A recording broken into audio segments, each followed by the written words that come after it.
tell a lie. Yeah, I can. I cannot tell if I'm on YouTube. Now, that's no joke. Somebody's got to text me. I know you are out there and you are watching. And I don't know what the heck happened, but I wanted to rebuild a radio station. Next thing you know, we're all here on YouTube. And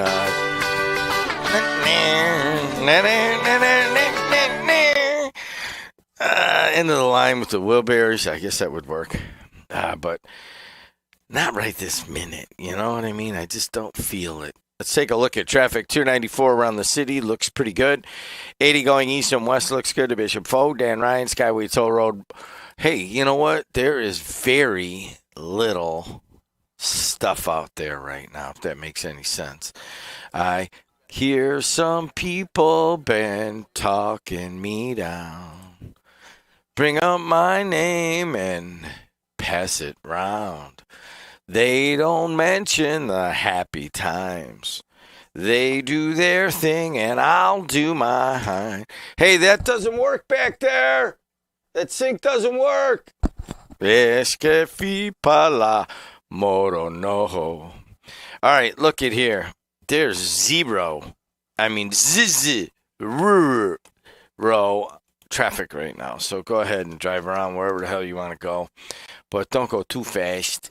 Otherwise, it's still a little slick out there in a lot of places. It's 23 degrees here right now at the Strachan Van Til studio on the campus of Purdue Northwest. And it's 23 degrees here. It is 21 degrees at Ironworkers Local 395. Not a bad day. Mostly cloudy and chilly. A high of 29. You get a little sun here and there. The same thing tomorrow. Clouds and sun and a high of 26 tomorrow. And then Turds Day, it's going to be a high of 31. But guess what? By Friday, morning flurry or two and gets up to 40 degrees. Let's see what Braz says. Am I on? Braz, what you saying? Vushki Vishma. Hulashki Fapa Moro no. Let's see. How do I get over and cancel all that somehow? Look at, I've got 19 things open. Video on. Okay. YouTube is on. Thank you, Dave. Thank you, Braz. Thanks, Lori. So a high of 31, 40 on Friday, man. I don't know about you. We could use a little break, you know. We could use a little break from a lot of things, including the weather. Let's take a short break. Guess who's with me today? The band's back together. I got my first swig of coffee I'm going to take during the break here. And everything is good. Mary Jane's even taking a little. Whoa, I can't play that. I forgot I'm on YouTube. Ha. Ho ho. Sorry. Here we go. Be right back on the voice and face of the Calumet region. But it's time. Listen, you got to catch up. Yeah. I'll catch up with you. I'll be right back. I'll see you in a minute. Anything else? Yeah. Well, what's up, boy? Hey, Ryan. Not tonight, man. Not tonight. Oh, yeah. You guys are right. Hey, come on. Let's go. Come in.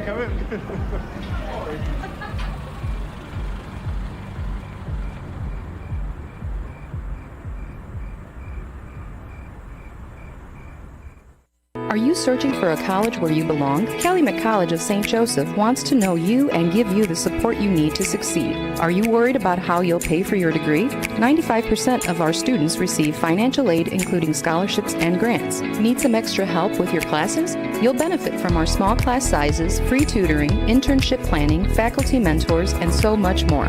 Come experience our accepting, supportive college family for yourself. Schedule your campus visit and apply at ccsj.edu. Life's biggest challenges don't come with a warning. When legal issues arise, whether personal injury, criminal charge, or representing you before municipal boards, you need a trusted advocate on your side. At Westland & Bennett, we listen first because your story matters. We provide strategic, personalized legal solutions to protect your rights, your freedom, and your future. Peace of mind starts with a conversation. Call 219-440-7550 today for a free consultation. It's the simplest expression. The smallest thing that changes everything. A smile. So easy. A smile lights it up. Apologizes. And welcomes unconditionally. Because the shortest distance between two people is a smile. Thank you. Strachan Van Til, where making life easier starts with a smile. 294 around the city looks pretty good. 80 going east and west looks good. Bishop Ford, Dan Ryan, Skyway Toll Road, Borman, I-65, they're all moving along pretty well. In terms of the weather, once again, we do have decent weather this week. A high of 29 today. Right now it's 23 degrees here at the Strachan and Van Til Studios on the campus. On the campus of, they call it Radio Campus. Do you know that? Radio something. No, they call it Radio Campus or something. Anyways, for the post office, it's Radio Campus. But here we are behind Smith's Chevrolet in Hammond, Indiana. It is 22 degrees at Labor's Local 41. It's 21 degrees at Plumbers 210, and it is 22 degrees now at Ironworkers Local 395 in Portage. So a high of 29 today, 26 tomorrow, so it gets a little chillier again. And then guess what? We get all the way up to freezing on Thursday in some areas. 31 degrees will be the high right here at the Strachan Van Til Studios.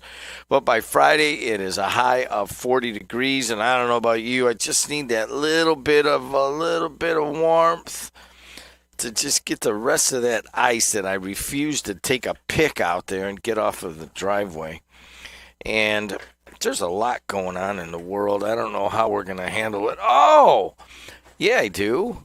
We have a special person here today. I don't mean that, but I just mean that she is very special, partly because she makes my job a lot easier, and that is Verly Suggs. Verly, how are you? I'm great, Jim. How are you this morning? It's just the same, you know. I love being here, man. I know you do. It's just so cool, and we're building a brand new studio today. So at 8:30, I got a couple announcements. And at 8:30, they're going to come in and they're going to move a massive table in there, the old really massive table that we had built. But we had the legs are going to be a little shorter. It was too high. It was a high top, and we got some complaints from people that felt, I just don't like being this high. So Their feet couldn't touch the floor. Yeah, you know what I mean? So we'll be done, but at some point they're going to start moving stuff in there. So if there's a little bit of a ruckus out there, we'll know what it is. And as you could tell, like, they open that door, and you're not supposed to open that door because you can hear the transmitter. But they're going to have to open the doors and stuff. But don't worry about that. Get through that doorway. And I have another announcement that Kuz wanted. Let me see. Internet password, please. Hold on a second. Kuziak says this. Please promote Puerto Rican Frankie and Dave Kuziak on the Jim Dedelow Show next Thursday, February 12th. Frankie's going to talk about a few things, even including an update on his health. Right. You meant the door password. No. Oh, to get on here? Right, because didn't you have, aren't you now on Xfinity and everything? Yeah, I think it's like... Don't say it over the air. Why? Because someone's going to park on the outside and download child porn? You never know. Exactly. You have to have security systems in place these days. You know what? Ever since a guy named Vince Mazza, he owns Guard Street. And he is the younger cousin, more of a nephew to the big kahuna that I traded next to at the Board of Trade. And they started this company, Guard Street. It's kind of like, one of those that watches your identity online. But they're the ones behind. They don't really brand themselves out there. Other people brand it. I forget the big one that... They're like cybersecurity. Yeah. And he was coming over to do a little podcast, and he does it every quarter. And he looked at all of our stuff, and I never pay retail on anything. I didn't even pay him. I'm like, hey, thanks a lot. You need a case of beer? But he did. It's supposed to be a trade-off. Hey, yeah, I'll give you an advertisement. He doesn't want to advertise because he doesn't want people to know that he does their, he's like, they white label it, I think is the word. But he put in some cybersecurity things. But every once in a while, they kind of block you from getting out. You know what I mean? You got, there's a firewall here. And like, well, what? I thought we already got through the firewall. But as we go along, I think that is more important to guard the data and the processes because we are developing some brand new ones. We wrote our own program using AI to get these programs, like when we're done here, we'll use AI to edit it and reprogram it. And it's just getting deeper and deeper. Right. I feel bad. Why? Because the normal progression used to be that we would take several interns in and we would train them and then they would go on to nice jobs in this field. We've got a lot of people that have done that. I mean, right in the last few years, but the whole game really changed. It's not us. And I've heard it from a lot of people. I'm getting all sorts of resumes. I'm like, well, why aren't you guys looking in Chicago? There's nobody in Chicago taking any interns. Zero. And I'm like, well, either are we. We're not doing that. The only thing we're taking are people that know how to integrate AI into existing broadcasting systems. I was going to say AI has really, taken away the need. And that's sad that young people can't get their foot in the doorways. Can't even get started. Yeah. So I mean, the ones that were able to, good for them. I've got people with experience in Chicago broadcast outlets saying that they will come and work for free. And I'm like, I can't do that. It's not, I can't go that far. It's just, I don't have it. So we close at 10 here, and we're building this new studio that's just for the morning, and then everybody goes home. There's nobody here. And everything is done. We have meetings online sometimes, but that's just the new way of running everything. It's just how it's got to be done if you're going to be reasonably a high-tech firm. And I feel bad for young people, man. Hey, is there any way you could take so-and-so? No, there's nothing. There's zero. Yeah. We're here till 10, then we go home. And we do AI the rest of the day. How have you been? I've been fantastic. I really can't complain. There's so much going on in the world. I was a little curious on where you were going to want to go first. All right, we don't have any callers waiting, so we don't have to deal with that, right? Oh, no. All right, go ahead. Well, we got a bunch of stuff going on. You have Whiting, BP over there, threatening strikes. Let's talk about that one first. Filings for office closing on Friday for Lake County positions. We still have the immigration issues, still Minnesota, still the White House, things going on. So, there's so much to talk about. We can start wherever you'd like. Well, I would like to get to the Epstein thing. I think there's a turning point in history happening right now. Kind of like, I'll get to that in a second, but let's start with the BP and the local 7-1 operators and maintenance personnel. I think it's around 900 people that operate the BP Whiting refinery. From what I understand, it was Saturday night that the contract ended out and they're still working, which is good for everybody involved. But how long will that last? And what is BP's final end game? I don't know the answer to that. I think everybody here knows that.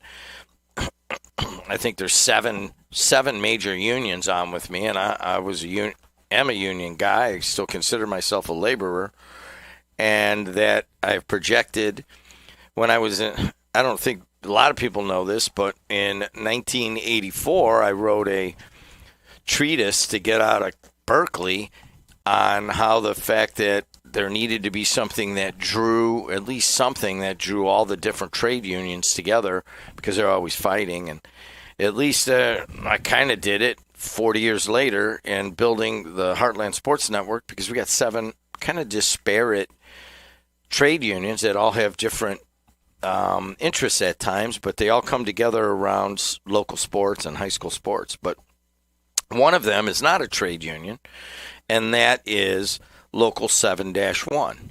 So just so everybody understands, they are a substantial advertiser for me on the sports, and I just open that up so that you can make whatever judgment you want on that. But one of the worst things that could happen here, Verley, is for them to go on strike or them to get locked out by BP. Do you agree? Oh, definitely. Why? First of all, strikes are never a good thing. You would hope that negotiations would go through if they've dealt with the mediator situation, able to resolve. I know there was talk about, and I heard your news brief about 100 people losing jobs, and of course salaries are always issues. Companies asking for pay cuts even though their CEOs are making millions of dollars and their profit shares are at all-time highs. But you just don't want people out of work, first of all, in the region, because they have to pay their mortgages, they have to buy groceries, they have to pay tuition and whatever other needs they have in their families. But also, it creates a really bad feeling when you have people walking a picket line, because those individuals who they might try and bring in to work are at risk. The name calling starts. It just gets really raunchous. And you think we're complaining about people marching against ICE in Minnesota and around the country. Union strikes are worse than that and can be worse than that. I'm not sure if this is going to be a strike or a lockout or what, but, obviously I have my personal opinions on the merits of people getting together and selling their labor together as one. That's basically what unions are. It's what I studied in college. And I think sometimes that there's a time really for a company to, when the unions are weaker and aren't getting together and they don't have the greatest people, they don't always have the greatest maybe they got into too much patronage and they're not sending out the greatest trained people in certain areas. But that's not the case here. The people that are working at the Whiting refinery have been there for generations, are highly trained. Same thing goes with all of the trades right now. I just talked to Sal Espino the other day. They just took in a bunch of people at the plumbers. And I'm like, I'm always talking to these union heads to say, what's the situation like? And he's like, man, we're getting really good applicants. And I don't know what happened around here, but maybe, I think Mitch Daniels might have started it, but Holcomb was huge on this. All of a sudden, there's a lot of people that would have gone to Ball State and spent 2 years and gotten in $50,000 worth of debt and bought pizzas for 2 years and then come back and tried to find a job, working at Walmart or something. They're taking their chances and they're going into the trades that might have gone to college before, or they've gone to college and they've come back and they're like, dude, I should have gone into the electricians like my dad said. You know what I mean? Josh Beaudry right now trying to get in. I need to make a call today for him. Just to make sure that they know that he's one of my guys, trying to get into one of the union. Darn it, I forgot about that. And I saw the guy, and I still didn't mention it. But the level of worker going in right now and the amounts of money that they're making, I just wonder sometimes if people like are, read the room, dude. Is now the time for a massive company to come after labor in this area? And I've seen weak times for labor. I used to sit in the meetings with Don Hamilton over here on Kennedy Avenue and go to the, hang out and do the Kennedy Avenue crawl. And we were weak, man. We had no leverage and no standing. Unions are very strong right now, and people are thinking that, with AI, jobs are eliminated. But they said that with AI and all these data centers that are being built, skilled union labor, they're building these things. These guys are making almost twice what they were making before. Their figures, they're all usually starting in 6-figure salaries, and the need is there, and there's a shortage. There's not enough of them to handle all the construction projects that are taking place even around the region. I mean, we talked about the center down in, is that the new data center that's going on? Is that New Carla or LaPorte? You know, I can't get them all straight, but we need to talk about data centers next. Okay. So I agree with you, and that is one of the factors for data centers to build here. And I just, I went to college and worked with people at certain levels, and they're like, dude, you could go to Northwest Indiana, and all we got to do is say, hey, build us a data center, and you get excellent contractors, and they'll hire the highest level of skilled labor. Now, honestly, they've got to import some of it, so you don't have as much control. But every damn union that I'm associated with has like the highest level. I'm not altogether. I used to say like 10 years ago I could go out to any job site right now and work on it. No way. I don't have the training. All the technology's changed. But the strength is there to build the data centers. So there's data centers want to be here because of our location first, because of our power, which I'm going to talk about in a second. And then you can build them here. And it's reasonably cheap, and the taxes are lower than Illinois or Michigan.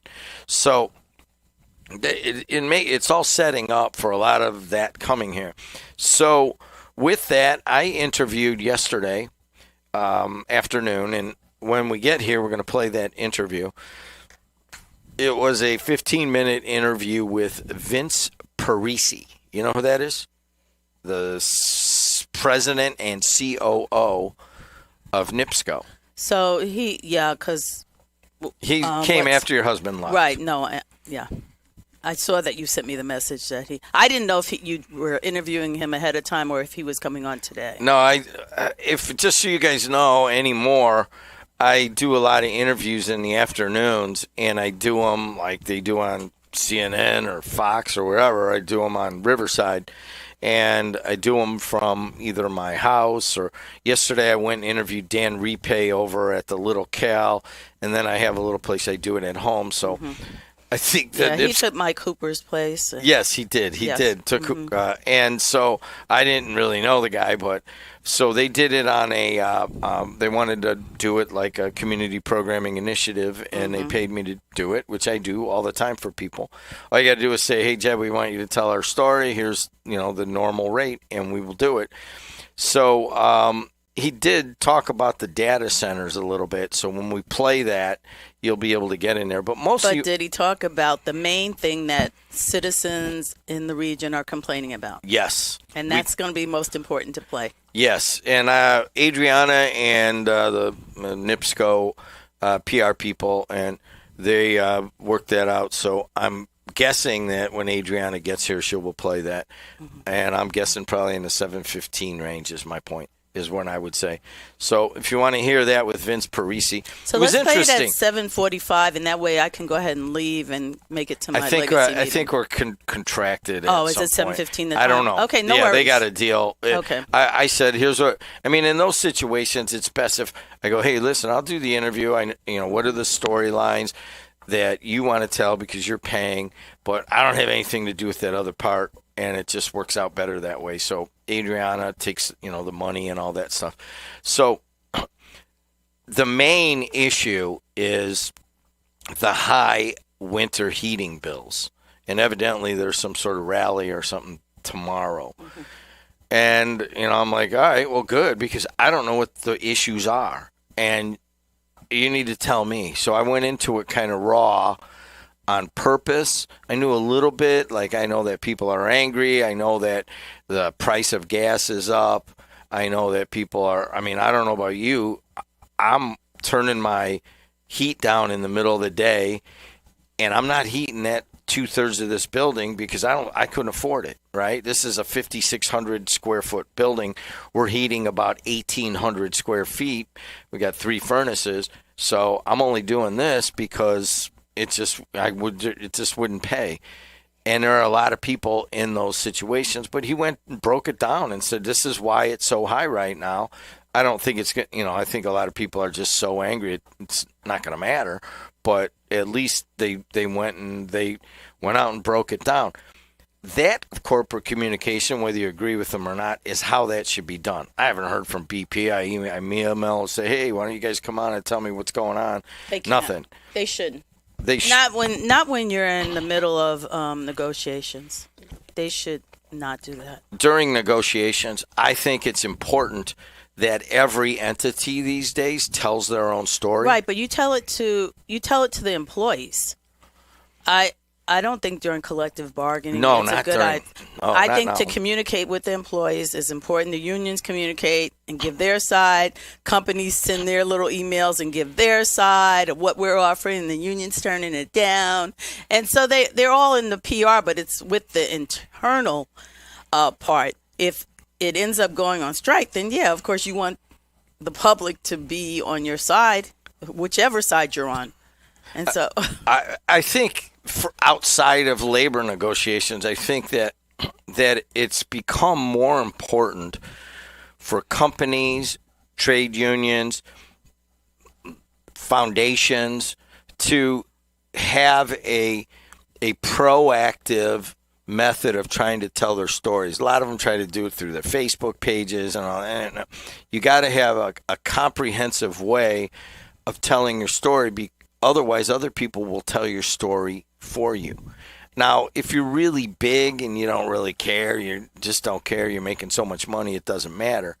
But I think that the proactive nature, it's almost like a political candidate, which we're going to go to next. Let's just go straight to it anyways. Okay. So, obviously, the biggest office that people are talking about is for sheriff of Lake County. What are you hearing? Well, of course, we have the top candidates, the ones who have been out there from the start.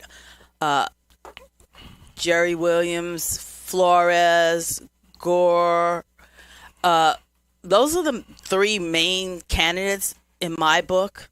Of course, you have Jenkins over there, who's currently in the sheriff's department. He's running, but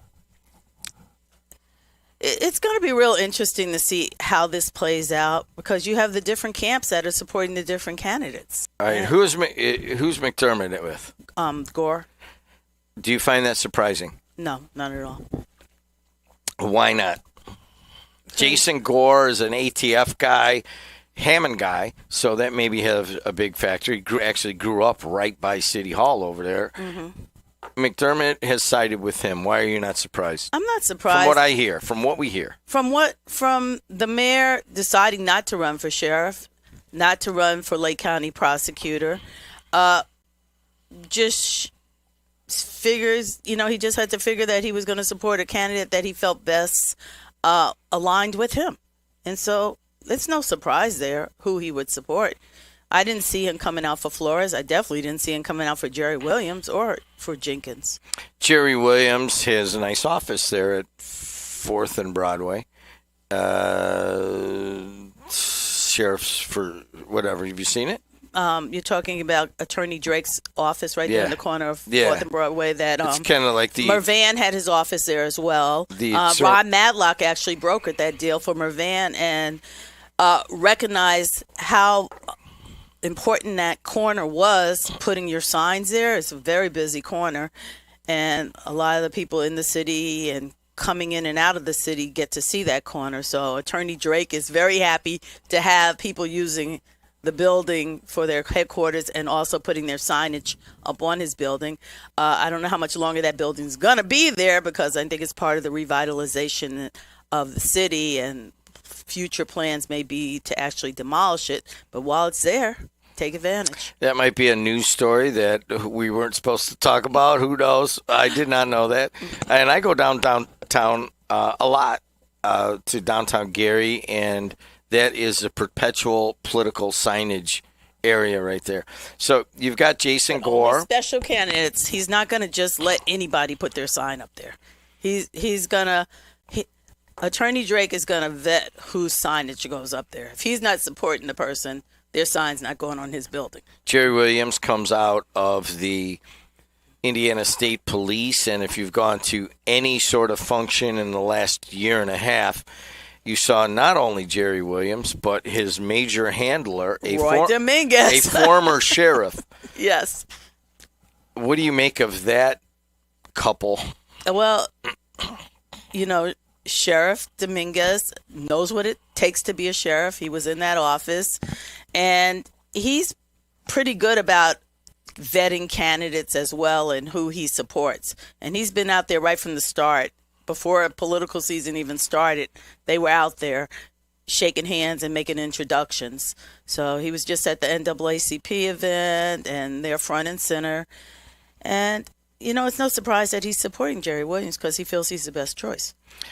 And then you go to Steve Flores and the chief of police in St. John, a lot of EC roots. And I guess part of the drama of this whole thing is I don't know it all that personally, but from what I understand, there isn't a great closeness between the Flores family and McDermott's and McDermott. So it's kind of playing out in somewhat of a dramatic fashion.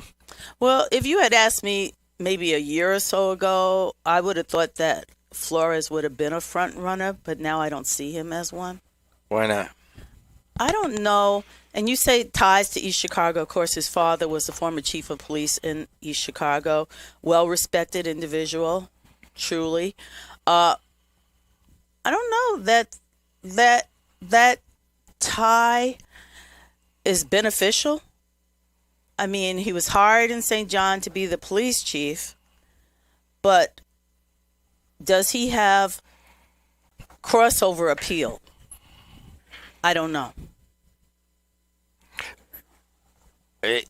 There are, I guess, strikes for and against each of the major candidates. Now, I saw Jenkins the other day at the wife of Jim Weezer passed, Jackie, and our supreme condolences to that. Most definitely. I went to the visitation and greeted Chairman. I would still call him Chairman Weezer. Of course, my priest, Father Mike Sarufka, is a close friend to Jim Weezer, and he was actually the priest who performed the funeral and the prayer service at the visitation. But a lot of people, of course, the political people, are always going to come and pay their homage, partly because of who Jim Weezer is and partly because they want to be seen. There are a lot of people. I got there at 1:08 for a 1 to 7 wake, and walked up with Randy Palmatier and spent some time with him, and we waited maybe 20 minutes. Who we'll discuss in a moment. By the time we walked out, it was, an hour wait, and, it's kind of why you come in, and you just, you don't want. So you had to wait it's an hour wait. I had to wait like 20, 25 minutes. Now, I was in line, and I didn't have to wait more than maybe 10 minutes, but the person in front of me was a close friend, co-worker, and former classmate of yours, Joni Scherer. You know Joni Scherer? I do know Joni. You're right. Joni, I was like standing in line, yeah, and she turns around and looks at this Verily. I'm like, oh my God. She and her husband were there. So that was nice because I was able to chat with her while we stood in line.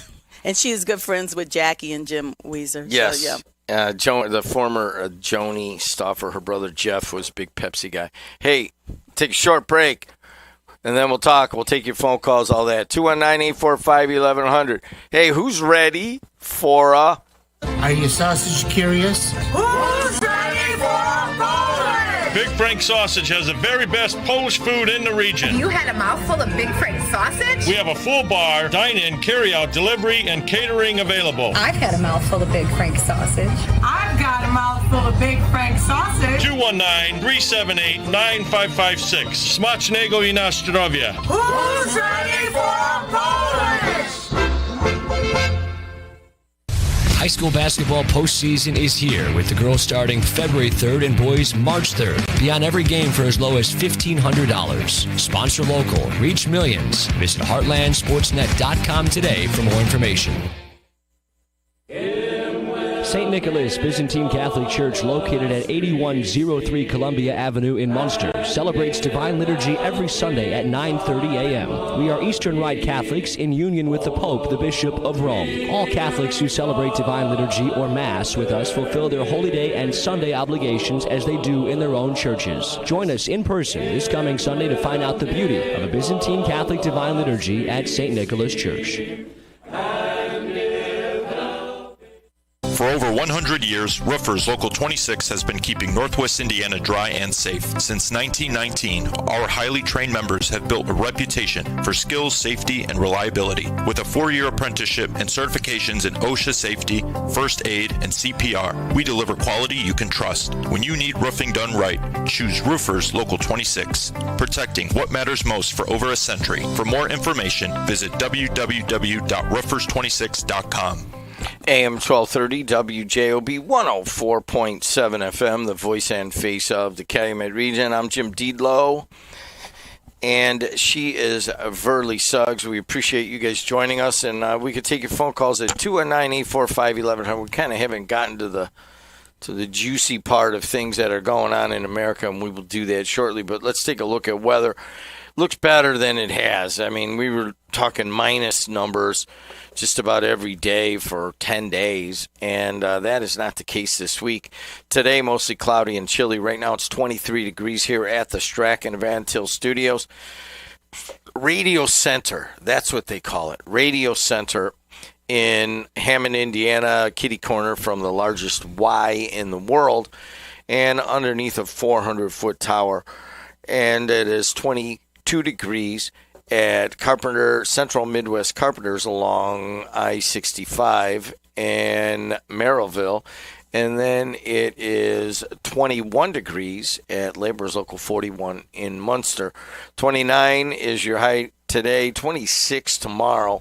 But look at Thursday and Friday. It gets up to freezing in some areas. It'll be a high of 31 here at the studios, but a little bit warmer in some areas out to the south. And then Friday, listen to this, a morning flurry or two, and then it gets just kind of breezy, but it does warm up to about 40 degrees. So we could get some things melting before they go back to just another cold weekend. Every one of these days, a little bit of sun, a little bit of clouds. And in terms of the traffic, 294 around the city looks pretty good. 80 going east and west looks good to Bishop Ford. And the Dan Ryan are starting to get a little bit clumpy as you come off the backside of the Steel Bridge up until about 76th Street. Skyway Toll Road, Borman, I-65, they're all moving along pretty well. And in terms of a couple of announcements, and one of those is Kuziak sent me something. Yeah. Puerto Rican Frankie and Dave Kuziak will be on my show 9 days from today on Thursday, February 12th. Puerto Rican Frankie's going to talk about a number of things, including about a couple health developments for him. Verly Suggs and I are here. Verly, I want to go straight to one of, there's so many things going on in America, but Jim, can we, because we've been talking about the union, so let's talk about Senate Bill 27 and the stadium. Because I said, when you mentioned Randy Palmatier, I said that's someone we need to discuss because of what's going on with this Senate bill regarding building a stadium. And the interesting part about the whole Senate bill, it doesn't say anything about building a stadium in Hammond. Mainly it focuses on the locations in Gary. But the language in the bill is not favorable to unions. And what is that going to mean as far as getting this through the House and getting the support? I did not know that part of it. Yes. So what do you mean it's not favorable? Pull that mic up just slightly. So basically we all know that, Indiana's a right-to-work state. And so basically to build this stadium does not necessarily mean that they have to bring in the trade unions, that they can actually hire independent contractors. They don't have to. Randy Palmatier did not mention that. Well, he's not. He's been all over the news. So I'm surprised. Maybe it was with the location, but he's been all over the news being quoted as not supporting that language in the bill. So you'll have to have him on to talk about it. So looking at it from the let's get greedy standpoint. So the Bears in 1995 used us as a negotiating leverage. Okay, we already know that. So now they're not getting what they want out of Illinois or the city of Chicago for their Arlington Heights location, or possibly to stay in the city of Chicago if the numbers were right. So they throw out the idea of coming to Indiana and get a whole bunch of people all excited about it. And the reasons are numerous, as we talked about. First of all, it's very close, and it'll be cheaper in the long run on just about every front, including taxes, land, labor. Labor's the scales are lower here than they would be in building it in the city of Chicago or in Arlington Heights. And by the scales, I just mean that any trade guy, when I would go work in Illinois and their labor union, I just loved it because I would think it was like 20% higher on your check. So it'll cost more all the way around.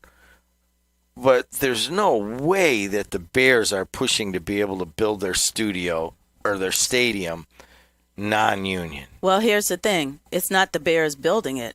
It would actually be the state building it, just like they have in Indianapolis. So if the state's building it and they're leasing it to the Bears, then,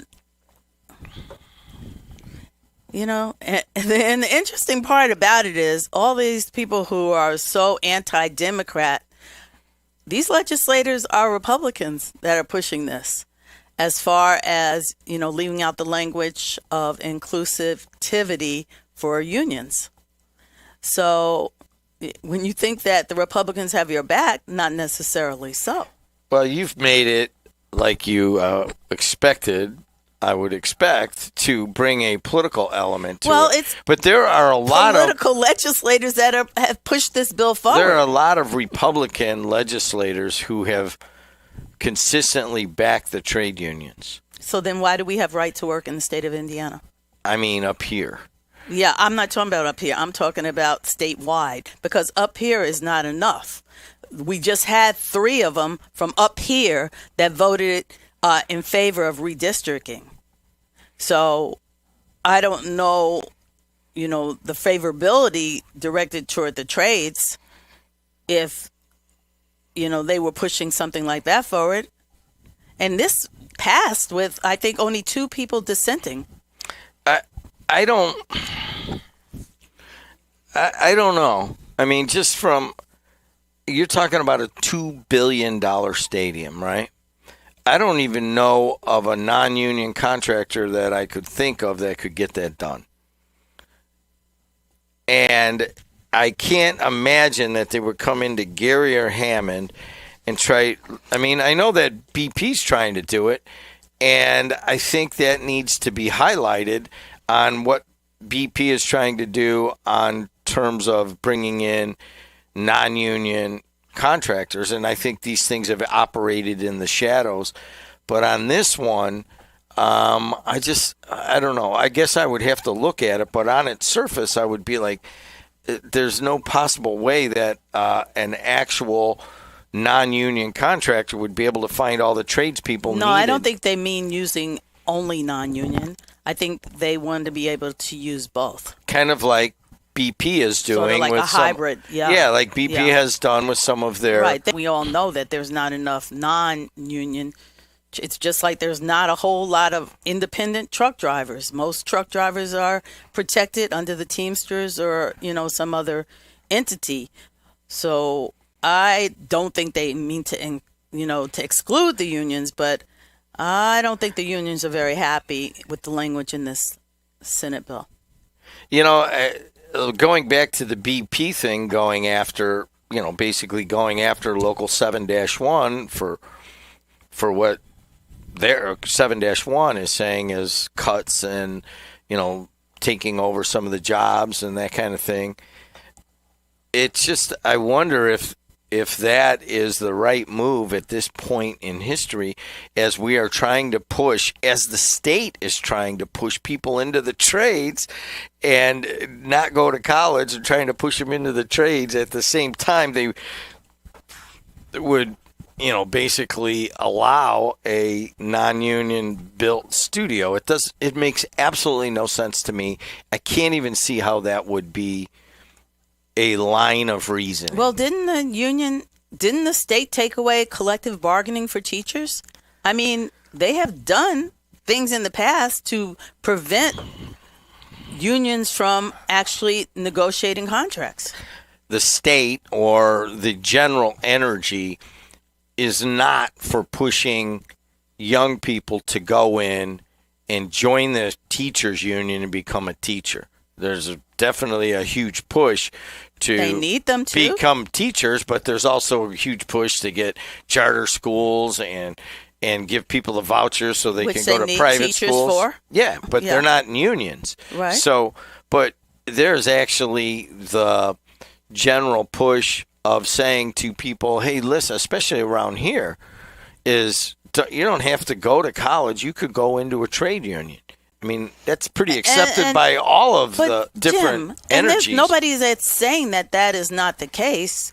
But when they start talking about coming out of college, your 2-year degree, so that you can go right into the trades, because I think the requirement now is that you have a 2-year degree, right, in some of those trades. Or you can earn it there too. Yeah. So a person who gets one of those jobs without having to pay student loans for a 4-year degree, and even if they come in there starting out making $60,000, that's a lot better than coming out of college and making $30,000. So I don't think they're trying to steer people away from the trades at all. I don't think anyone is trying to steer. I would definitely steer people to get a skill. That's my point, is like you're pushing people. I mean, even have the Indiana plan, and I mean, you're pushing people into the trade unions, and then you're going to build a $2 billion stadium, and it doesn't have to be trade union. Are you kidding me? It doesn't make any sense. And quite frankly, I can't, from a strategic communications angle, I can't see the Bears even remotely. I can't see the Bears wanting that. All the people that go to their games, who are the people that go there? They're electricians in the northwest suburbs making $125,000. Those are the people that can afford 2 season tickets and buy all the Bears garb. Well, they're doing that over and over. It would be an awful PR nightmare. I think it would be horrible to do it that way because, as they said, they'll take away the desire to push for this to be here by not considering the unions in their, in this bill. Can we talk about a couple of things going on the national front? Of course. Do we have people waiting patiently? Just hold on a sec here. All right. Okay. Just a minute. Okay.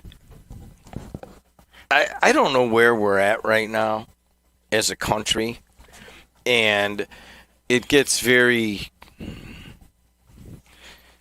uncomfortable at times to just kind of look at what's going on and try to put some sort of sense to it, which I think a lot of times people look to us to do here. And I, at this point, feel that a lot of different things are breaking down and that there will be some sort of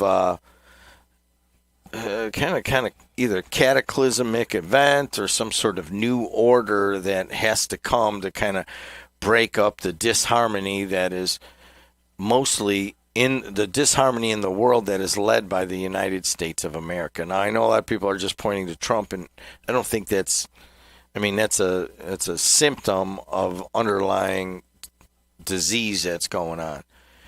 And I don't know what exactly it is, but the things that are happening and the things that are accepted in America right now are just make me shake my head. I don't understand it. I didn't understand it when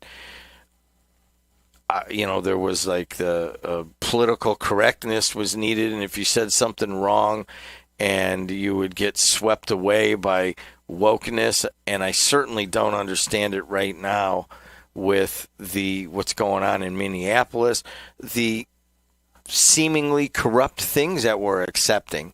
I mean, how does the Trump family get $500 million from a United Arab Emirates and then turn around and use the government and turn around and give them on some chip sales that they really wanted, so that the national security people are like, dude, they'll just share it with China. Why are we doing this? Well, I mean, if that happened here in Northwest Indiana, we'd have 10 feds on them. You know what I mean? And he controls. So Donald Trump controls the feds, and when you say it's not necessarily Trump, it is Trump. The view of these United States of America, the view of other countries toward us are all based on the leadership. It starts at the top, it ends at the top. So when you go to Davos and you give the kind of speech that President Trump gave, when you talk about sending ICE agents to Milan during the Winter Olympics, ICE agents that they look at as really terrorizing citizens of this country and killing innocent people in the streets. And now you're sending them to Milan for the Olympics? When you talk about someone not going along with what you say, so we're going to give you 100% tariff. This guy is an extortionist. And that's how he operates.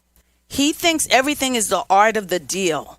Just because he could pen a book with someone else writing it, and The Apprentice, he can do a TV show with someone else writing it. He is leading this country just like he led his life. And it's not good for this country. It's not good for worldview. We may be a superpower, but we are not respected like we were in the past. And it's all as a result of the leadership in the White House.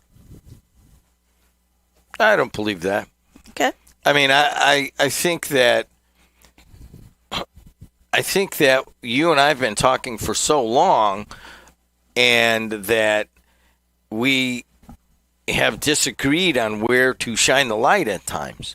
And I told you years ago, I'm like, hey, listen, doesn't it bother you, or do you have no concern about the dissatisfaction of the average American worker and how they feel like they're falling behind and nobody's listening to them and they're not even part of the system? And that's the part that Trump understood and was able to grab. Do you think that he's been in, this is his second time in office? How has he made life better for the average American citizen? I'm not saying he's made life better for the average American. Do they really believe he's listening to him? Well, actually, it is, I think. Or he's listening to them. The new numbers came out, and, like little over 1 out of 3 people, would support him now. And I think there's a whole swath of people, mostly, kind of independent Republicans or Democrats who have stepped over to vote for him, are now like, man, this isn't really what I wanted. So when you say 1 out of 3, I mean, it's what's like less than 1 out of 3 is half a person, because you can't get lower than 1 out of 3. Well, it is one of the I think it's the lowest in modern times of approval for Donald Trump, and I understand that, but in the beginning, he understood. You see, this is why your party lost the working people, because they did not lose the working people. Oh, yes, they did. I'm a working person. There's the popular vote went to Biden. Okay? The popular vote went to Hillary. We did not lose the working party. They got more electoral votes, but the average citizen who thinks with a brain and has common sense never thought that Donald Trump would represent them, especially people from New York who knew him in the past. Now, those people who watched him on TV and saw him firing people, those were the ones that were hoodwinked. to that persona. You go into these union halls, you go into these formerly Democratic areas, even in farm towns, and they're like, what has the Democratic Party done for me? They've done nothing. They haven't helped raise my standard of living. They don't listen to me. A lot of times it's cultural, it's kind of really left-wing cultural issues that seem to be most important. And there's a whole swath of about 20% of Americans that, really are deeply into this area that would switch over either way to whoever's listening to them.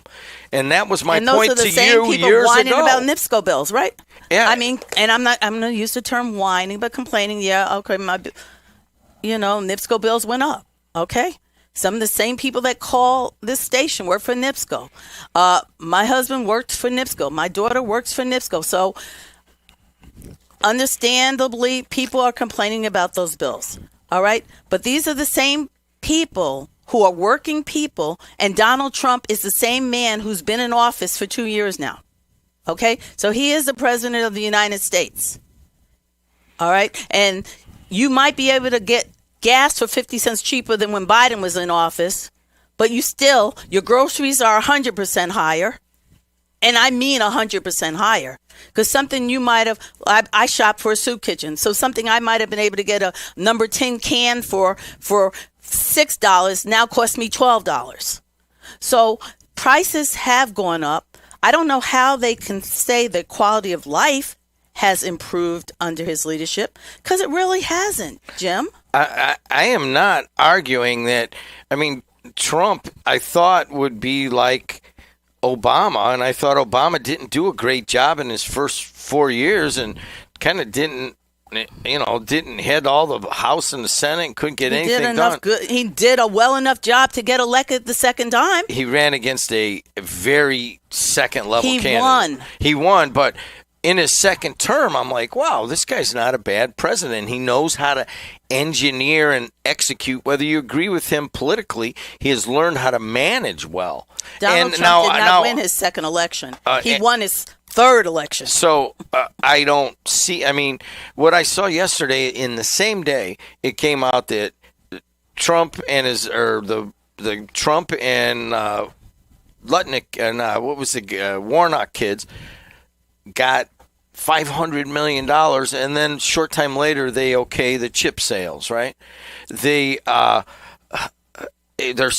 Trump is suing the IRS for $10 billion when he pointed the people who are running the IRS. I mean, that would be like Sheriff Martinez suing the jail for something somebody said, and then he runs the guy into jail. I mean, it none of that makes sense, and I think that's why Trump's numbers have gone down. But at the very core, you and I are still disagreeing about something we've been disagreeing about for at least till COVID, maybe a couple of years before that, in that the Democratic Party does not want to admit that Trump has an understanding of the dissatisfaction of the average American. And so what I'm saying is, like, I would say to the Democratic Party, Jim, that they failed in some ways,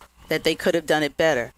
But any Democrat with any common sense does not believe that Trump has a better grasp on what it means to be a working class individual.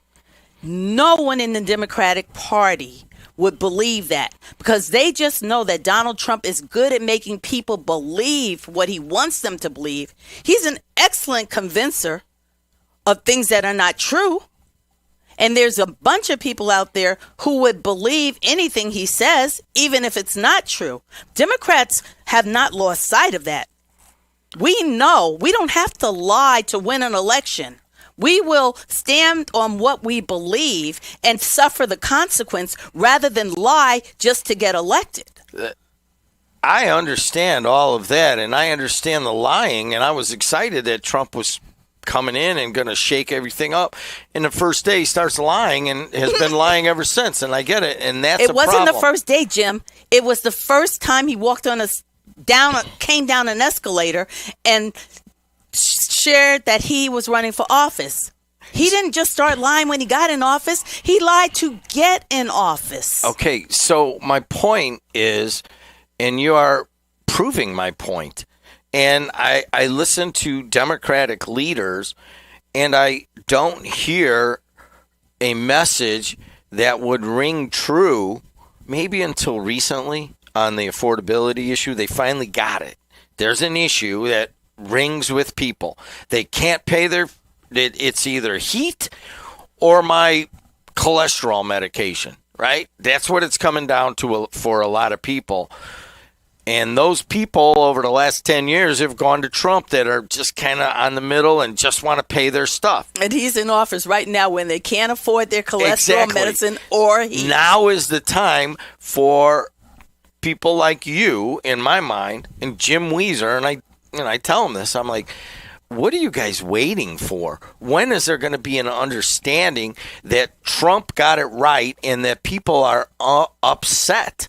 And if you can't internalize that, then you're not going to be able to get those people. You have to understand that, and that's where I get to the point of that. I think that there is a cataclysmic event coming and that there is a general breakdown in society because so many people are upset.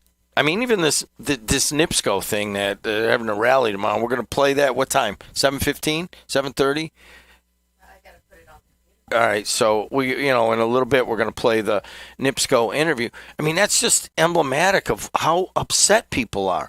Where are they going to go with that? Donald Trump is the president of the United States of America. Take a short break. We'll be right back on the voice and face of the Calumet region.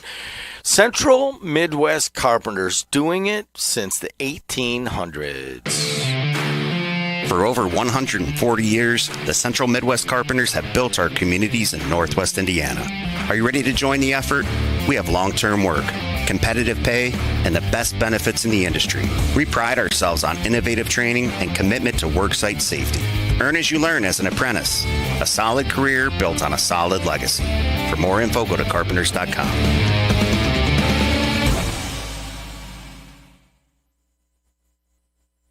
Looking for a place to enjoy great food and great games? Head to Doc's Barbecue in Dyer. Indulge in Southern-style hickory smoked meats served in a fun, welcoming atmosphere. Want to catch the latest local Jet TV basketball games? Just ask and they'll have it on one of their 15 big-screen TVs.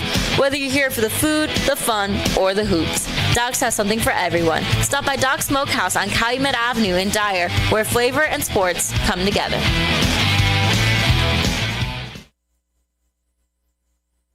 For a fast and friendly car wash, go to Easy Clean Car Wash. Open 7 days a week in 4 convenient locations: Highland, Griffith, Cherville, and Lansing. Free vacuuming, air freshener, and a towel with every wash. It's fast, safe, and gentle. For more information and hours of all our locations, visit myeasyclean.com. Also, see how you can wash your car daily with our $10 Ultimate Wash for only $19.99 per month. Give your car the best clean at Easy Clean Car Wash.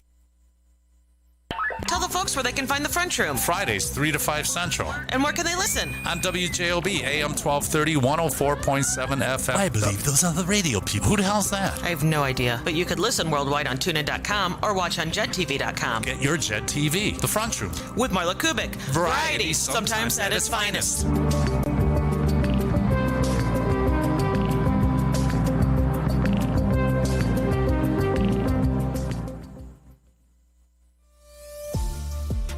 If you're thinking of finishing your basement, installing outdoor security cameras, or your business has plans to break ground on a new project in 2024, Powering Indiana, Lake County is your source for the region's best electricians. With IBEW, Local 67 electricians, you're choosing the highest level of safety and reliability. Visit poweringindiana.org today and ensure your project is in the hands of skilled professionals.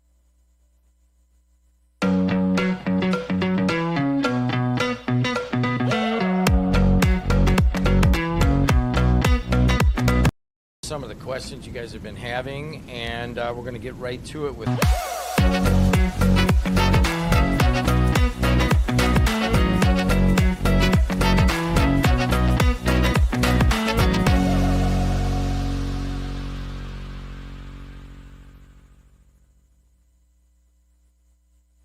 Have you ever considered becoming an iron worker? Local 395 is now accepting applications for their apprenticeship program. Go to ironworkers395.com. Look under the training section, click on apprenticeship, and scroll down to the application. You must be 18 years old, have a high school diploma or GED, and you must be physically able to perform the work of the trade. Find out more by calling the apprenticeship school in Lake Station at 219-962-7675 or visit ironworkers395.com. Do you like to work with your hands, creating something from nothing? Then think about Laborers Local 41. You'll get 432 hours of apprenticeship training, all while earning a wage with benefits and incurring no student debt. You'll travel to different job sites, learn tons of skills, and in a lot of cases, be the first one on and the last one off a job site. It all starts at laborers41.com.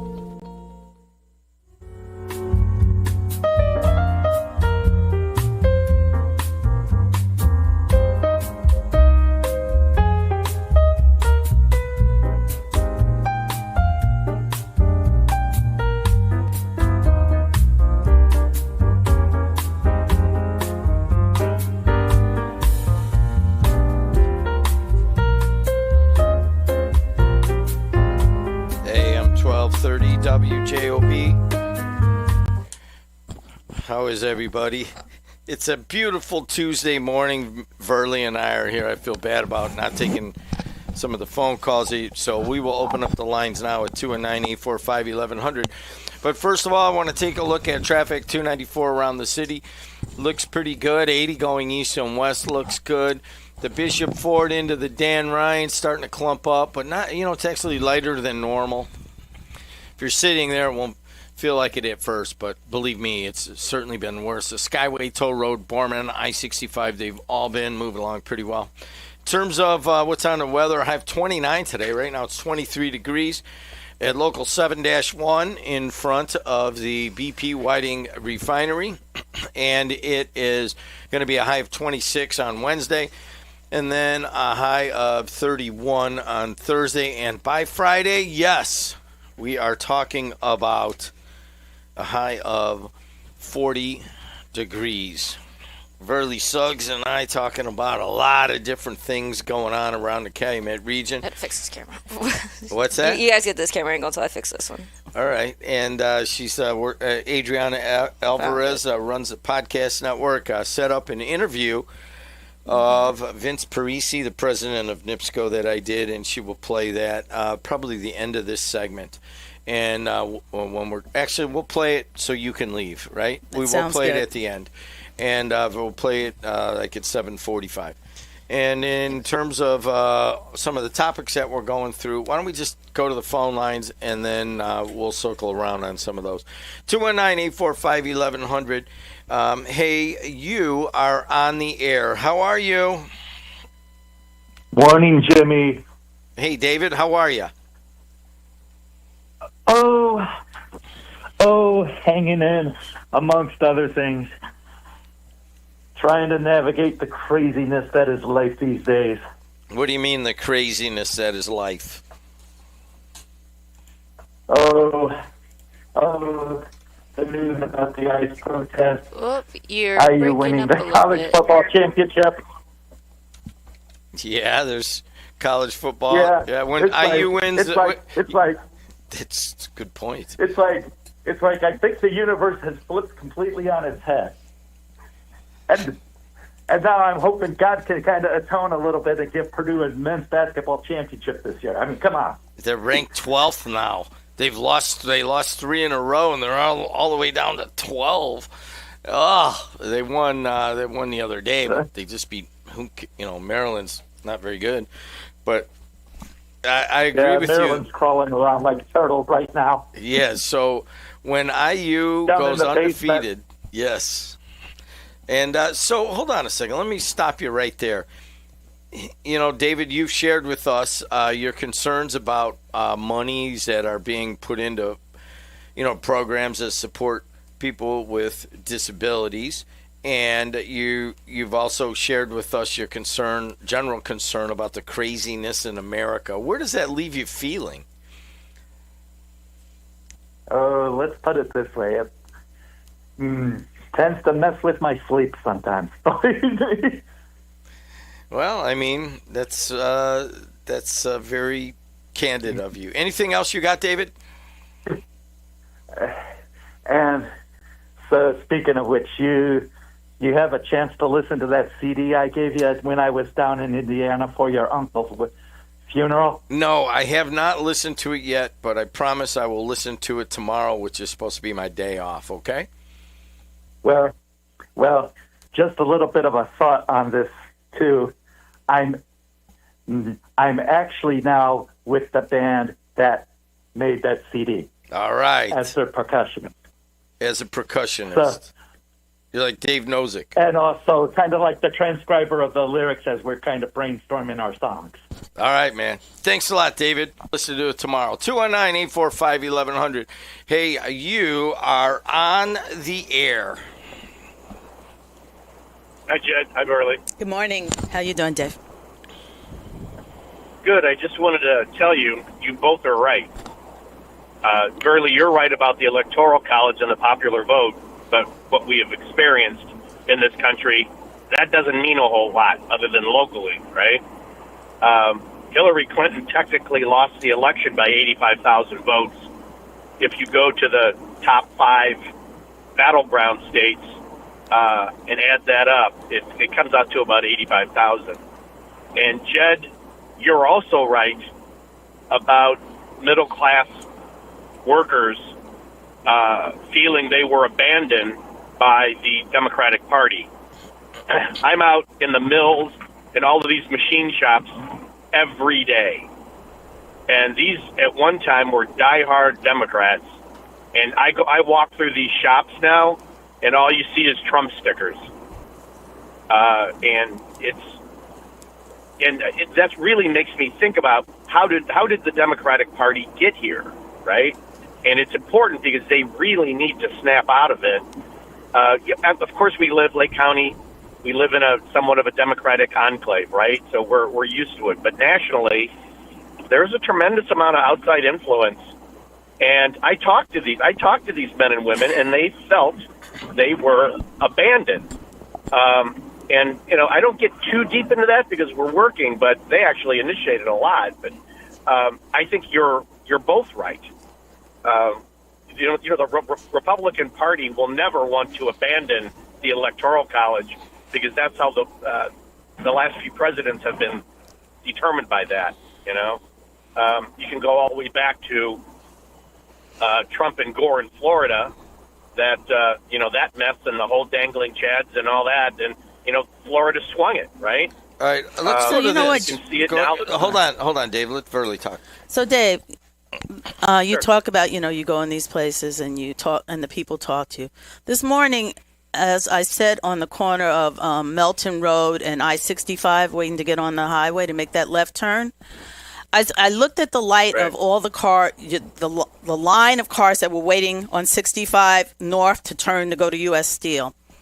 And so I said, you know what? Let me count these cars. There were probably about 50 or 60 cars that came through that light. 25 of them were pickup trucks. We know they all live south. They will come into the city of Gary with a negative view of the city. They'll make their money, they'll take their paychecks, and they'll go back south. Those are the same people that vote for Donald Trump. So that's no surprise to me that that's who they would support. It's no surprise at all. Okay. But there's lots of working class people who do not drive a pickup truck, who do not work at U.S. Steel. They may work somewhere else that doesn't pay those wages that allow them to move further south away from the inner city of Gary or Hammond or East Chicago. So that's why I'm saying that the Democratic Party did not lose all the working class. They might have lost working class people who did not care, that wanted to get away from the urban communities of Northwest Indiana. But they didn't lose the people who still live and work here. And that's all I'm saying. Well, I'm a white male, obviously. Yes. I'm a white male, and I drive a pickup truck. So but you live here. You don't. There's one word. But you live here, and that's my point. I'm talking about the people who left this area. I chose. There's one word you used that I didn't. You said we lost all of them. At no time did I ever say we lost all of the working class Democrats. We lost a considerable amount. And what I see, I'm just one person, I see a very, very small snapshot. Is it skewed? Possibly. And you're right. The majority of the 4,600 people that work at U.S. Steel, they don't live in Gary. They live out and about, you know.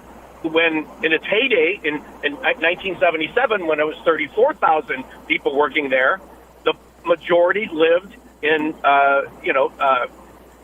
Gary, Hammond, East Chicago, Whiting, right? But now things have changed. So I would never say all, because that's a blanket statement I just can't substantiate. But what I see through David's eyes in a small snapshot and speaking to these people, and they actually say, I felt abandoned because multiple administrations pandered to the far left and forgot about the middle class workers, Republicans and Democrats, moderate Republicans, moderate Democrats in the middle. That's where the bulk of us really are. That's how I feel. But we only seem to hear this noise on the far left and the far right. All right. Thanks a lot for your call, that's David. That's kind of really my point. Thanks. Thank you, Dave. This is exactly what I'm talking about. In that you're right. There are all sorts of pickup trucks coming from DeMotte and Lowell and unincorporated Porter County that are coming to U.S. Steel, making their money and going home, and they support Donald Trump. Okay?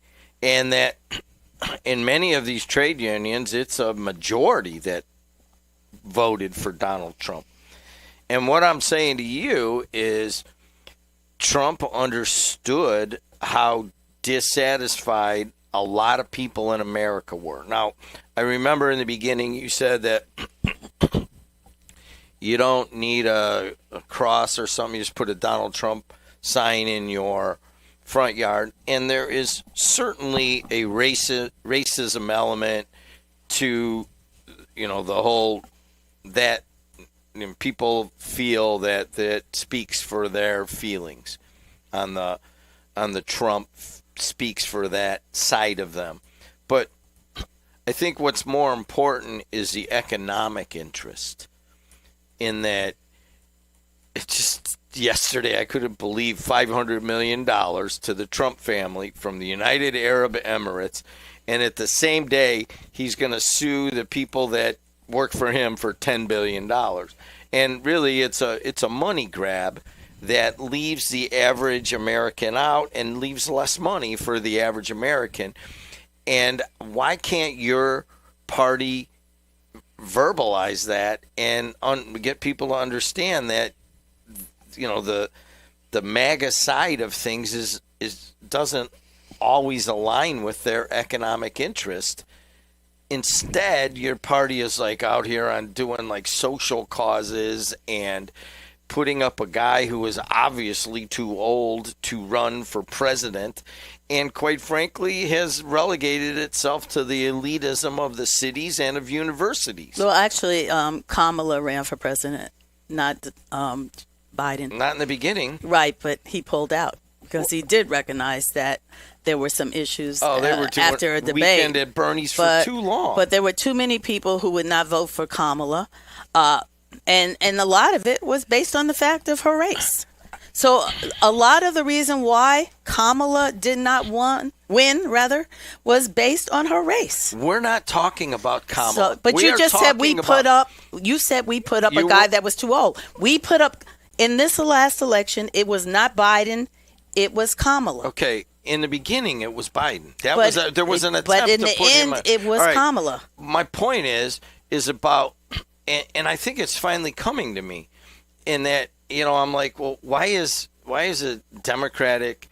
I mean, all they were getting, if you looked at all the maps, is they were getting everything around college campuses, which there are thousands of around America, and then they were getting stuff out of cities, and all the people that were out living in smaller towns and in rural areas that used to be Democrats are no longer Democrats, and they're voting for Donald Trump. And people do not always vote their best interests, regardless to what their race is. People do not always vote their best interests, and that's the situation. You talk about the college campuses. We have Adriana here. We talk about Turning Point.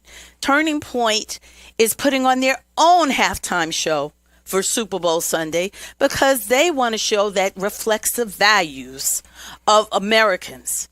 So Kid Rock is who they are going to present because Bad Bunny, who happens to be from Puerto Rico, which is part of the United States of America. Did they announce that? Yes. Oh, they did? I thought it was Carrie Underwood. But anyways, they're going to have their own, right? Yes. Why? Because they feel the halftime show with Bad Bunny does not reflect American values. Yeah, it says Kid Rock. What? I usually say the truth, but hey. I'm not Donald Trump. I didn't know they. No, Jim. Yeah. I didn't know they were still doing it. Is Carrie Underwood with them? Let's see here. Yeah, I don't know what the whole show is, but why? Why is this happening? Because America is divided. It's divided. When they did the halftime show, which had the hip hop, Snoop Dogg and Mary J. Blige, people were up in arms. They had a fit about it. Oh, that horrible halftime show. I don't know how they felt about Usher, but they're definitely showing that they don't appreciate Bad Bunny during the halftime show because they're doing their own. But what specifically? I mean, because he's a Puerto Rican. Because he speaks Spanish instead of English. The people that are said to appear is Kid Rock. Let's see here. It is just out of here. Kid Rock, Brantley Gilbert, Lee Brice, and Gabby Barrett. Barrett, I believe that's how you say her name. So do you feel like the halftime show is showing what America is like? Yes, it is. The fact that another halftime show has to take place to recognize American values because the one that the Super Bowl is putting on does not, in their view, it just shows you, Shows you what? It shows you that America is divided, that people think that America only represents them, that white Americans who have that Donald Trump point of view of life, the turning point of view where Charlie Kirk should be on a pedestal as a symbol of what America is, those people are not inclusive of people who don't look like them, who don't talk like them, who don't think like them. So we have to show that this is what America really is and do our own show. So you're asking or pointing out that the Donald Trump MAGA turning point energy is against minorities and any sort of progressive ideal. Correct? That's how it appears. Okay. So is there a corresponding willingness on your part, just you personally, not any sort of movement, to have an understanding of somebody who might go to a Turning Point rally or someone who might be in a trade union and drives to U.S. Steel and then goes back to Demote? Do you want to be inclusive of them? So here's my thing.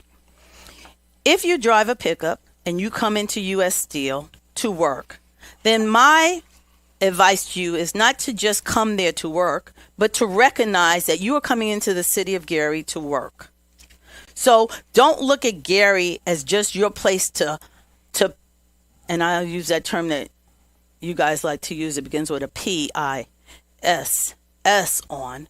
But think of it as a city. Hey, I'm so lucky. I have a job in this city of Gary, Indiana. Let me not roll my window down and throw out my cigarette buds and throw out my bag of trash, because this is a community where people actually live and who actually love their community. So yeah, you can live wherever you want, but don't look down on the community that you make your living out of. It's just like people who complain about Chicago all the time. Chicago this and Chicago that. I work in Chicago. I have nothing against the city of Chicago. Chicago has been very good to me. And a lot of people in Indiana are able to afford their mega homes because they do work in Chicago. So you can't have it both ways. If you're going to make your living in Gary, Indiana, then appreciate Gary, Indiana.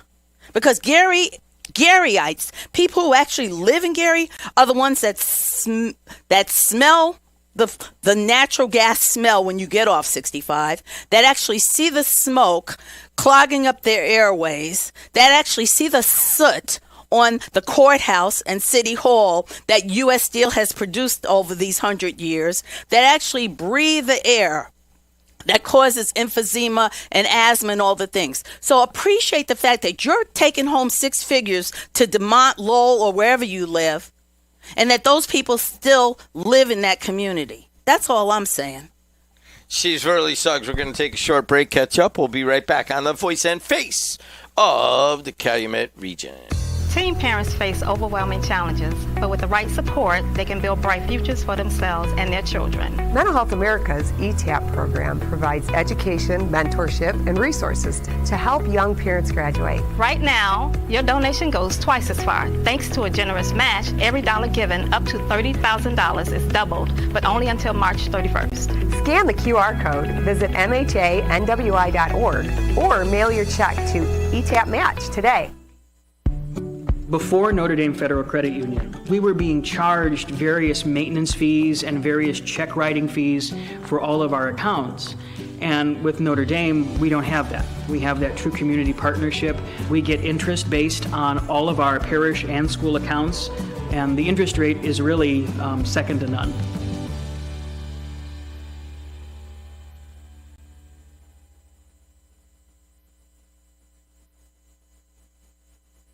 Ogren Insurance, Hammond's oldest family-owned independent insurance agency, now in its 3rd generation, providing clients in the Chicago area with products from quality insurance companies to handle your every need. Regardless of driving history, Ogren Insurance can find the right coverage for you at competitive prices. To learn more about the insurance solutions and services we offer throughout Indiana, Illinois, and Michigan, call 219-933-0076 or visit our website, ogreninsurance.com. We're located at 6929 Homan Avenue in Hammond, Indiana. Do business locally with someone you know and trust.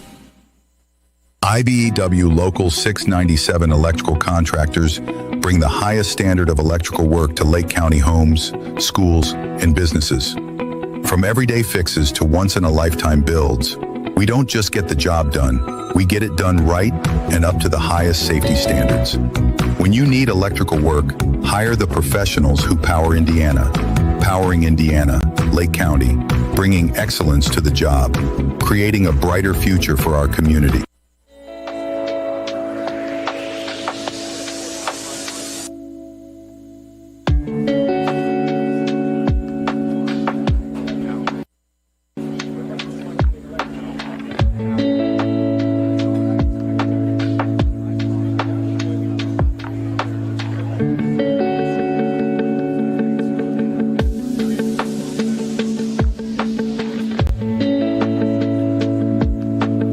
AM 1230 WJOB 104.7 FM, the voice and face of the region.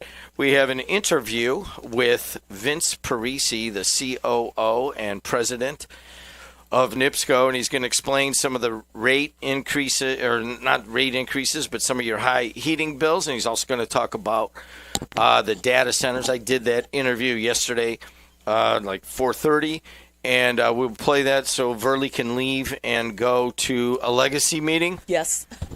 Yes. Who schedules that at 8:30 on? All my meetings are 8:30s on Tuesdays. And I have my meetings scheduled on Tuesdays because I know I'm going to be available on Tuesdays because I'm here. Why can't they do it at 9? Oh, because everyone has...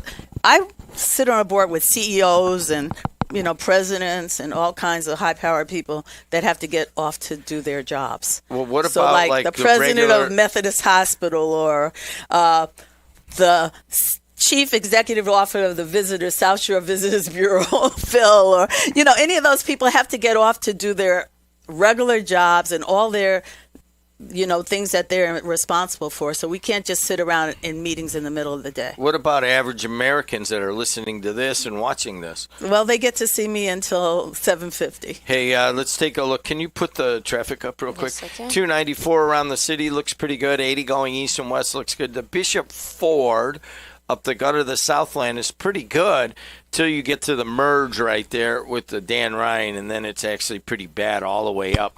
The Skyway, the toll road, the Borman, and I-65 are all They doing... couldn't see. I was getting taught traffic just now, just so I know how to do it when he's not here. Exactly. All I want you to do is say, if you're here and you're going there, okay? So 294 around the city, blah, blah, blah. Okay. You got it. There we go. But you could do weather, please, if you don't mind. Yes, so good morning, everyone. We've been troubleshooting back here, but we're here. Good morning. So taking a look at the weather here at the Shack Van Til Studios, it is 23 degrees today. We are seeing highs of 29 degrees and lows of 18 degrees. We're going to see some chilly weather with a couple of flurries here and there tonight. Moving forward into the rest of the week, Wednesday, highs of 26 degrees, lows of 15 degrees, partly sunny and chilly, and then it'll turn to cloudy and cold weather later on in the nighttime. Thursday, high of 31 degrees, lows of 28 degrees, intervals of clouds and sunshine, intermittent snow in the late evening, and it's going to stay cold for a little while, but make it a little better.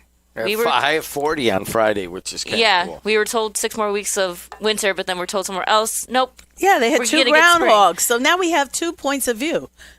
I don't know. I'm trusting the one that's been doing it for I don't know how long. I know Illinois. How do you say Puxamity? Yeah, I'll take his word because I don't know how long Illinois has been doing theirs. Yeah, I don't know how long Illinois has been doing theirs. I know about the one all the way over there. He said 6 more weeks. So hey, we'll see. I can't get off of this. In that, off your cushion.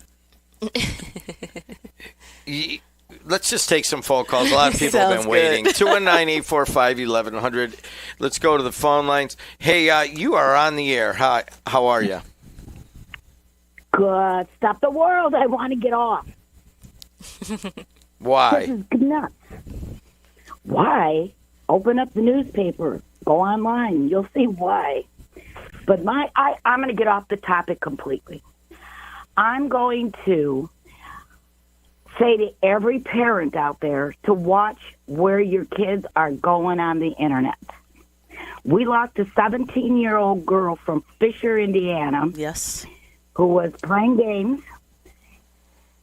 She got introduced to a gentleman who she thought was 19 years old.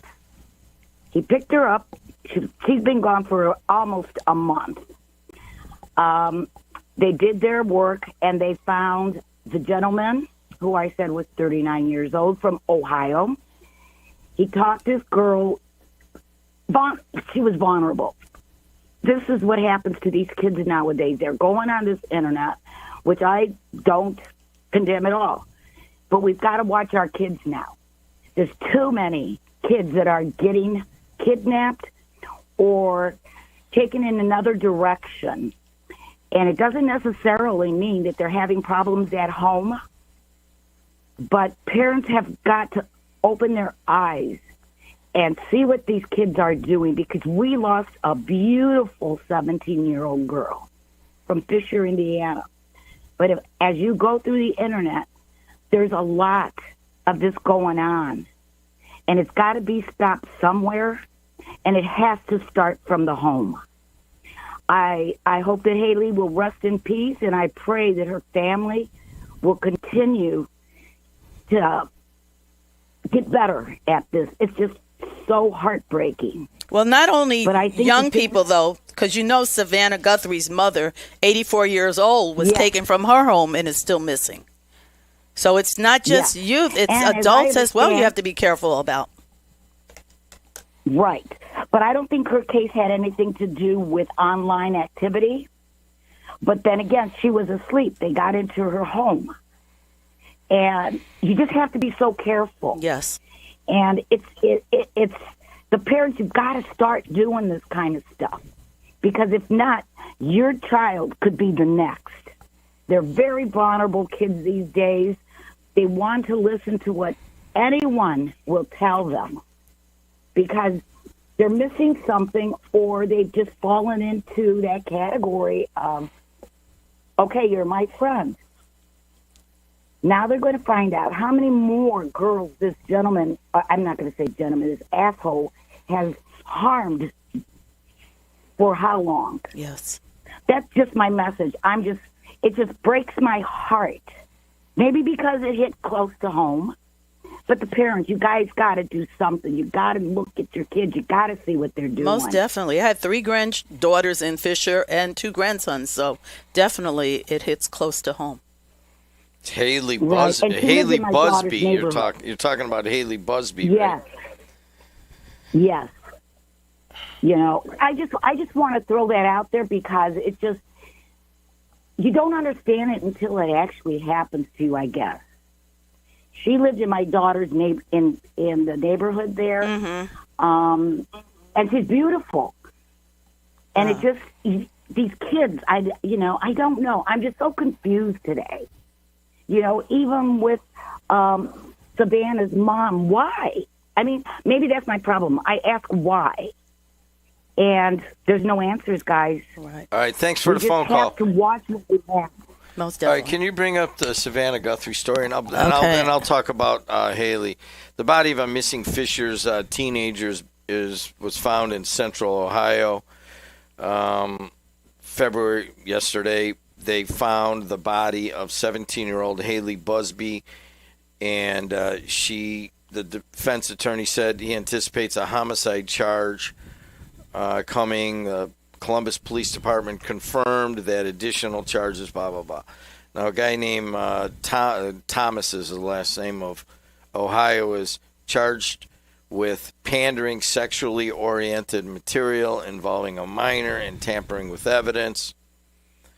Thomas's phone included sexually oriented videos and photos of Busby, some of which Thomas tried to delete. Busby, who lived in Fishers and attended Hamilton Southeastern, was last seen on Jan 5. She is believed to have met Thomas through an online gaming platform and voluntarily left her home to meet him.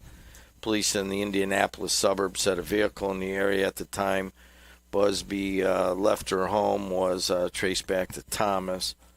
A neighbor in Thomas's block spoke said that investigators were at his home on January 20th. Police cruisers left a business card, and finally it came to this Thomas guy, and they found a little girl.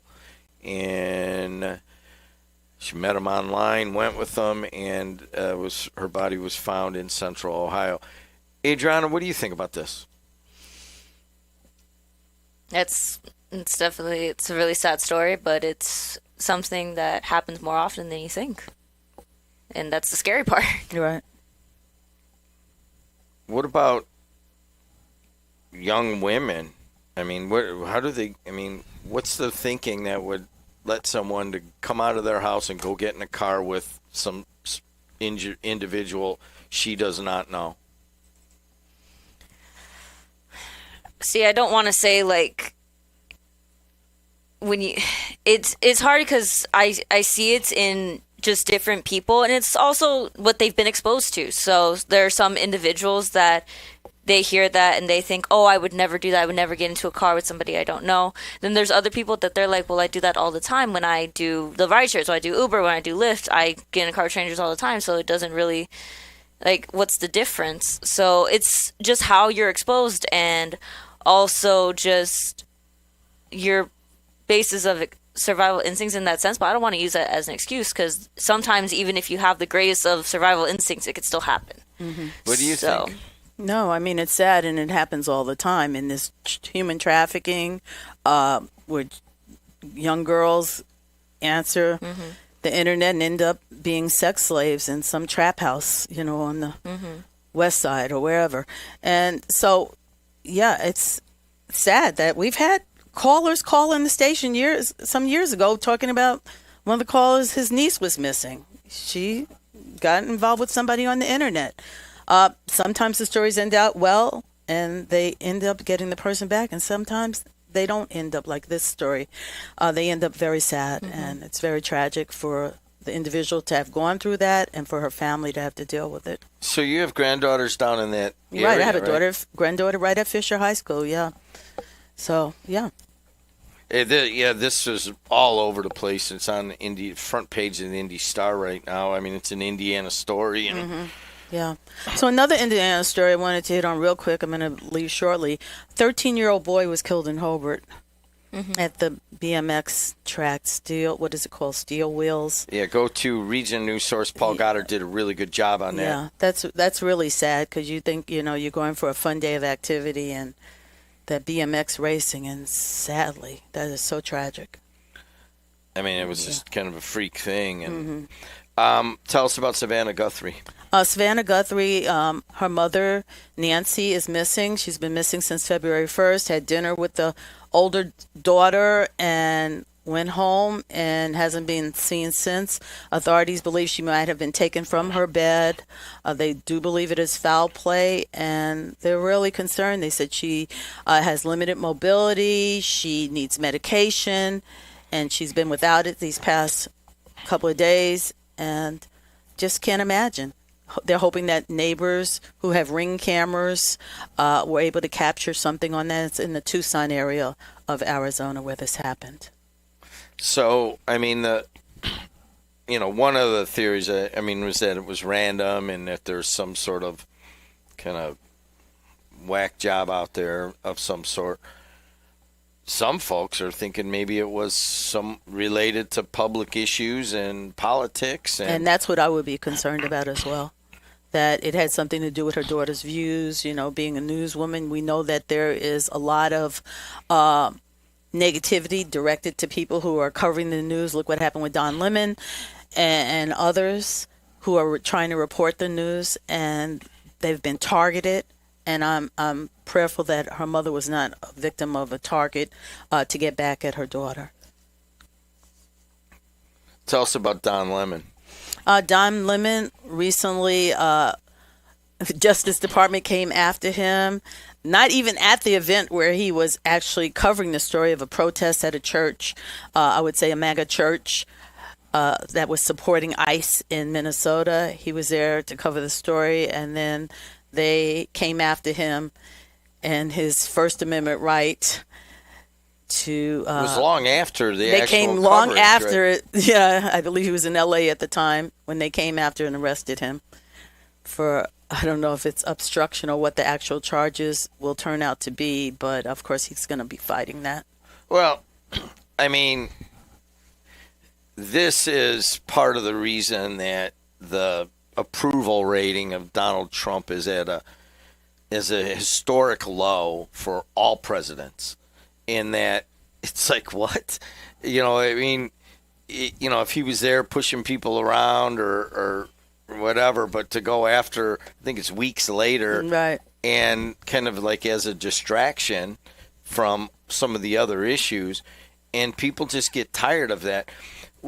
From a strategic communications method, and honestly, as you know, when we have our talks, I'm always talking about it's all about communication, it's all about pushing forward on technology.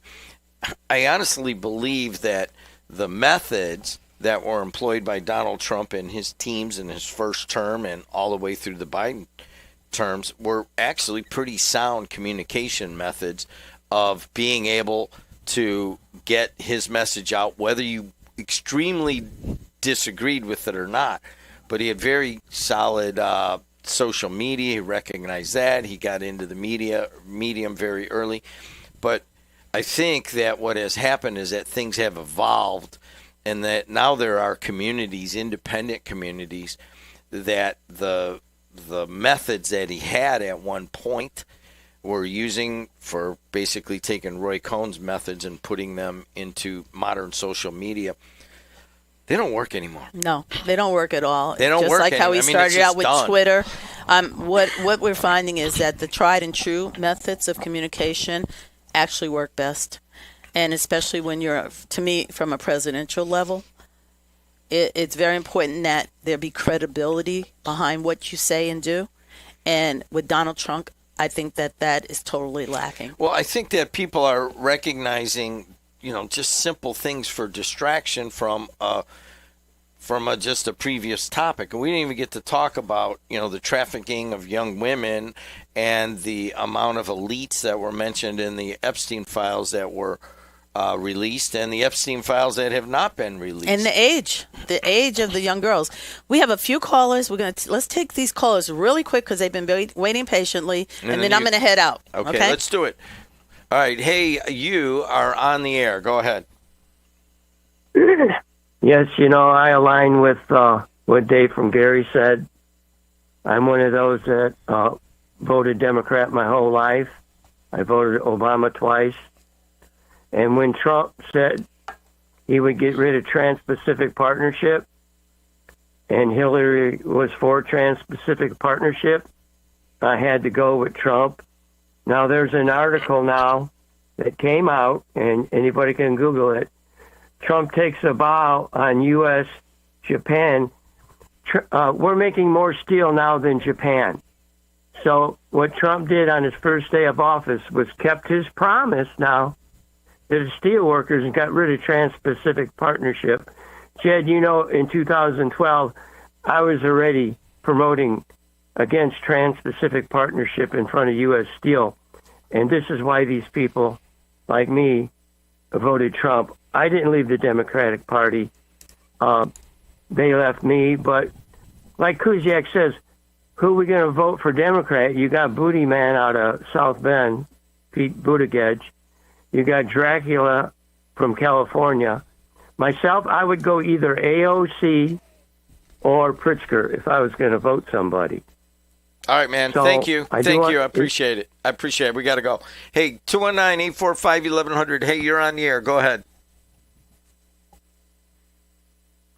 Hello, you're on the air. Go ahead. All right. Hello? Right. Yeah, you're on the air. Go ahead. Good morning, Jed. Hi. Burley, I got a question. It's local. Yes. There's a lot of moving parts going on in Gary right now. I'd hoped to attend a city council meeting tonight. However, I'm kind of infirm, walking around with a walker. What's your husband's position on all No. Wrong one. Thank you. Let's go. 219-845-1100. Hey, you're on the air. Go ahead. Jed, Burley, good morning. Good morning. Hey, terrible situation in Fishers, correct? Most definitely. God, Savannah Guthrie's mother. But we want law enforcement help on those, right? But now we're trying to get rid of ICE. Tell me how that works exactly. Is ICE law enforcement?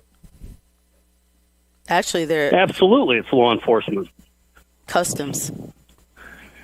Yeah, they're not. It's a form of law enforcement, just like DEA, just like it's federal law enforcement, just like FBI. They don't patrol. So, they're not there to fight crime in the cities. They're there to enforce customs. So, the anyways, point is, when we're going. Yeah, what is your point? Go ahead. When we're going after the bad actors,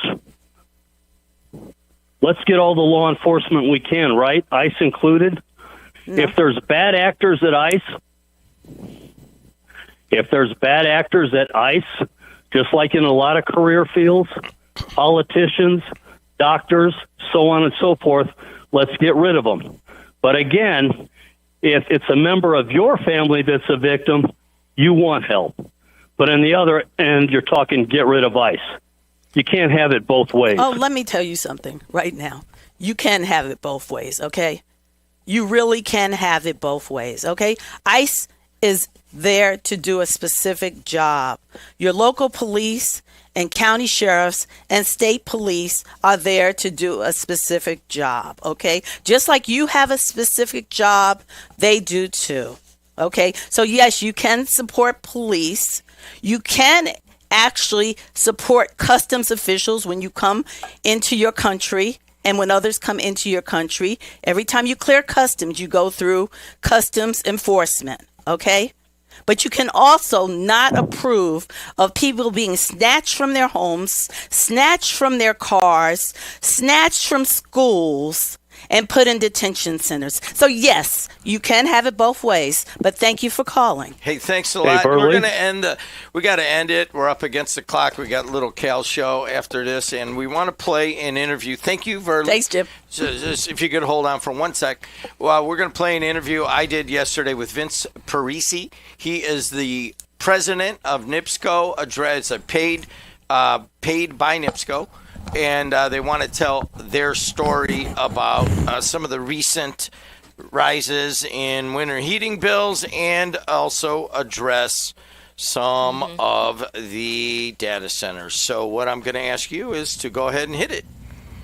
Hey, everybody. Jim Dedelow here from WJOB, AM 1230, 104.7 FM. We've got a special segment sponsored and paid for by NIPSCO. Going to answer some of the questions you guys have been having, and we're going to get right to it with President and Chief Operating Officer Vince Parisi. Vince, thanks for doing this. Jim, thanks for spending some time with me. Really appreciate it. So, obviously we host a lot of morning shows and other shows. There's been some people expressing some frustration around some high winter bills. Before we get into specifics, what do you want to address right off the bat? Yeah, Jim, thanks for that question. And I just want to start by plainly saying, we hear the frustration, we hear the confusion. I understand it. I get it. When you get a bill that you're not expecting or it's higher than you thought, it has a direct impact on families, on people, on budgets. I hear that. We get that, understand it. Sometimes the explanation isn't as important as just understanding that the issue is there and the impact that it has for our customers. I don't want our customers to know that. We hear them. We have a lot of different programs available to help folks that are struggling with payments, and we want to provide as much information as we can.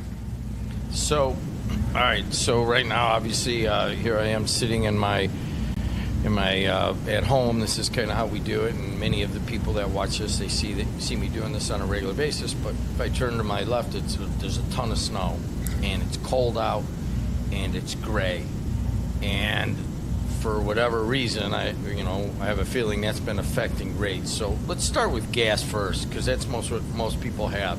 They got gas heat. Explain how NIPSCO charges, please. Yeah, and that is, I think that what people are feeling right now is that usage in December, January has gone up significantly. We've had a colder than normal winter so far. In December, January, the temperatures have been single digits. And when the customers are just trying to do sort of the normal thing and just keep the home at a consistent temperature, the whole system has to work harder than it would in a summer months, for example.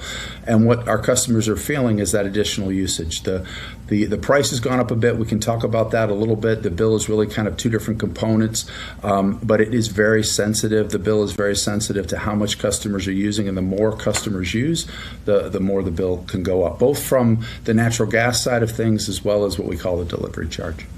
So from being on in full disclosure, I was on the NIPSCO CAP board for 17 years, so kind of remember this about the gas bill. So I think you buy the gas, if I remember correctly, there's no upcharge on that. It's just kind of a pass-through, right?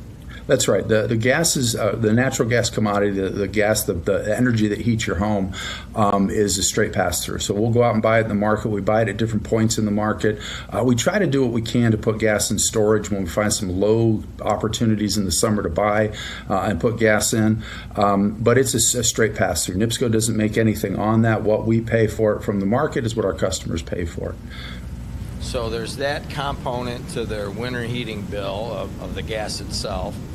And then there is, I think it says it's a winter. It's been a lot more gas people are using. I think it was 2 or 3 years ago. It was almost non-existent.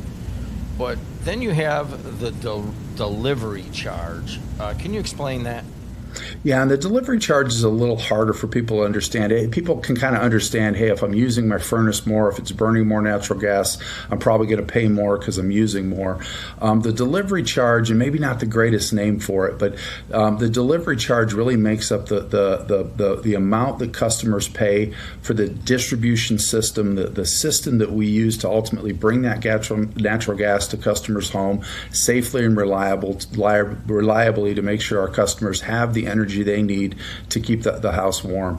So when you think about our system, we have about 18,000 miles of distribution pipe. We have about 700 miles of transmission pipe. When you think about kind of how much that is, if you laid it back to back, it would go about 3/4 of the way around the globe. So it's a very big system. We serve the whole top third of Indiana from a natural gas perspective, and a pretty significant amount from the electric system as well. The cost to maintain that, to the investments that we make to replace pipe when we need to be there 24/7, 365, to be able to respond to emergencies or issues that happen. That's what that delivery charge is. That delivery charge is made up of all those different components of investment and safety and reliability and certainty with respect to making sure we can deliver natural gas to our customers in these really, really tough conditions like we've seen over the last couple of months. So just from some of the phone calls on other shows, not necessarily mine, the question comes up, well, gosh, I feel like I'm using the same amount of gas, then why is my bill higher?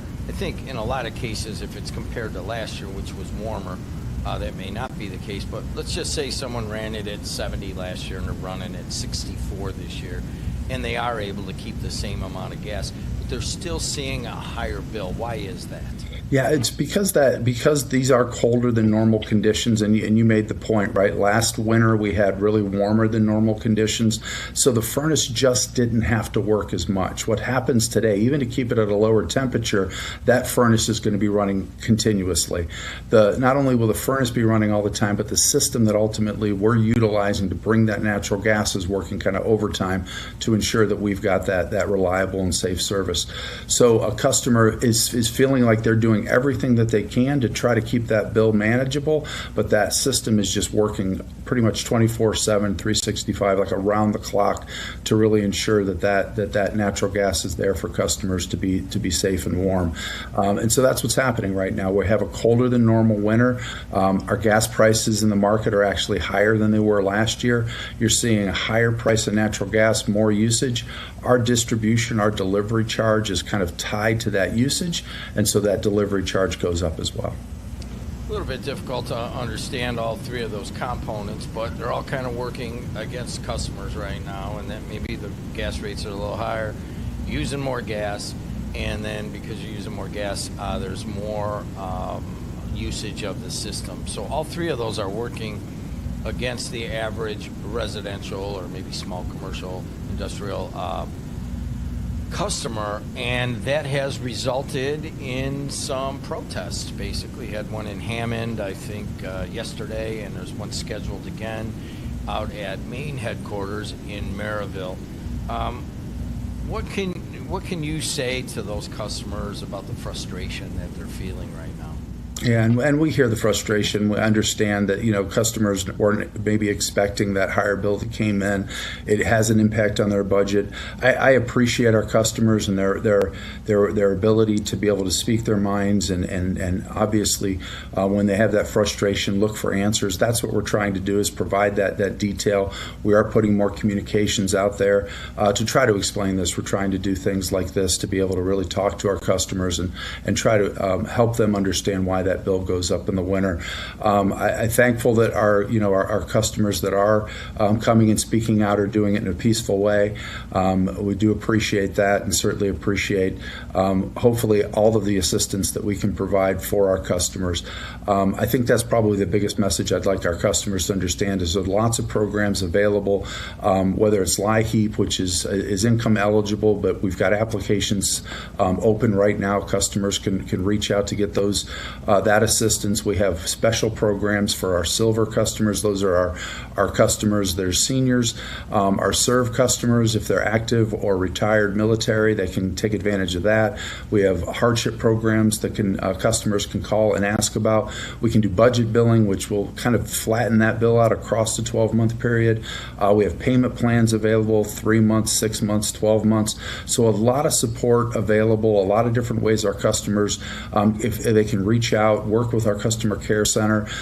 They can either just go on our website, nipsco.com/financial support is a great place for our customers to find information about the things that I just talked about, or call our customer care team, which is right here in Indiana at 1-800-4NIPSCO, the number 4NIPSCO. They're there 7 to 7. They're around the clock for emergency calls. Really reach out and we can provide different ways of kind of helping customers work through these challenging times. Some of the customers are thinking that maybe they'll get shut off in the middle of winter if they can't make that full bill. I mean, what's the policy there? Yeah, so a customer who is income sensitive, we have a policy, it's really even through the state, from December through March, there are no shutoffs with respect to customers that are eligible for LIHEAP. If the temperature gets to 20 degrees or below, we suspend shutoffs altogether. We haven't done any shutoffs over the last couple of weeks, and then we usually go a couple of days past then when the temperatures come back up to give customers an opportunity to make payment arrangements. What I would do is implore customers, if they're struggling to pay their bill, call us. Let us work through these different options available. If you enter into a payment plan, we'll suspend that shut off as well. So there's lots of different ways for customers to get that assistance and not have to worry about those shutoffs. Let's go on to the topic du jour, and that is data centers. Some people are saying that the delivery charge is somehow related to the data center. Can we go straight at that one? Yeah, we certainly can. There's no connection between the bill and data centers. We actually created a new company called Genco that was approved through the IURC in 2025. What that allows us to do is take 100% of the cost associated with anything we would need to do for a new data center, and we separate it from our core customers. So our traditional customers will not pay anything when it comes to any of the new data center load that might come onto our system. And in fact, the one that we announced is a very large investment that we'll be making. No cost to our customer for that. And over the 15 years of that relationship, we'll put $1 billion back to our customers over that time frame. So a really significant credit goes back to our customers without having to pay any cost associated with the data center. So I guess in a general term, you got the data centers coming at us right now, and that is going to increase, obviously increase the use big time. But Genco will do specifically what for those large users? Yeah, so think about the one that we announced is about a 2,400 megawatt customer. That is actually the same size as our existing system. So we serve about 2,400 megawatts of current load. We will go build 3,000 megawatts of new generation. We'll do it right here in Indiana. 100% of the cost for that new generation that we build will be paid for by the data center. None of that will be paid for by our customers. So we'll actually build 3,000 megawatts for a 2,400 megawatt load. That's due to some of the MISO requirements with respect to accreditation and reserve margins. So if you think about it, there's actually going to be additional capacity our customers won't pay for, but it'll be part of the system. That's going to help with reliability. That's going to help with certainty. That's going to help our customers over the long term to have even a more resilient system with no cost to our customers for it. Reliability, big word right now. I mean, we're all sitting in our houses kind of freezing. And so when you and your mission of reliability, could you talk a little bit about that? Yeah, it's something I'm actually really proud of, and I know it's frustrating for our customers to see these bills, but I'm really proud of how our system has responded during these really cold times. We've had a very, very reliable system. Less than 1 0.1% of our customers have experienced any kind of an interruption in service. I'm really proud of our team because when they do, the men and women that are out there in the field respond quickly to be sure that that system gets turned back on for customers. So those interruptions that have happened have been very small and very brief. And that's really because of all the investments we've made in our system over the past 5, 6, 7, 8 years to ensure that we have a very reliable system that can meet these extreme conditions. Once again, we're talking with Vince Parisi. He is the president and COO of NIPSCO. Obviously, there's been some marches, and there was one on Monday of this week, and they're looking at having another one. Just to summarize, you're expressing, your understanding of the frustration that people are going through, and just to kind of bring it around once again, on the gas bill, and this is more from being on the cap panel or anything else, is, the three elements are all getting hit at the same time. Higher gas rate, using more gas, and then because you're using more gas, you use more of the system in delivering it. And to summarize up with the data centers, which could certainly be one of a separate show to go through all the details about that. Basically, NIPSCO talking about doubling or more than doubling the availability on the megawatts, and that will be paid for by the data centers themselves in building that infrastructure. That's right. So there's the summary. Anything else you want to add, Vince? Yeah, I really appreciate our customers. I appreciate the frustration they have right now. We do have a significant amount of assistance is available. I'd ask our customers reach out. Again, the website, nipsco.com/financial support, great place to see and start to get that assistance. Reach out to our customer care center at 1-800-4NIPSCO. They'll provide you with all kinds of different assistance and ways to help manage through this. Our system has done great. Really proud of our team in how they're managing, all of the demands on the system right now and getting out there to be sure our customers have safe and reliable service. And just want to thank you for spending some time with us. And thank you, and thanks to NIPSCO for paying for this spot. As you guys well know, I think more than 24 companies, school districts, law enforcement. And here's my shameless plug that if anybody out there, any of your companies, any of your organizations, any of that, all you got to do is get a hold of Adriana with 2 N's at WJOB1230.com, and we will accommodate. Thank you so much, Vince. Thanks, Jim. Really appreciate it. All right, guys, that was Vince Parisi in an interview I did yesterday with him to talk about some of the stuff that's going on with your winter heating bill. Take a short break. On the other side, Little Calumet River on the voice and face of the Calumet region. Introducing Powers Health, a health system with a new name and a strong legacy of caring for families in our community. One with a tradition of advanced specialized services and a vision for the future.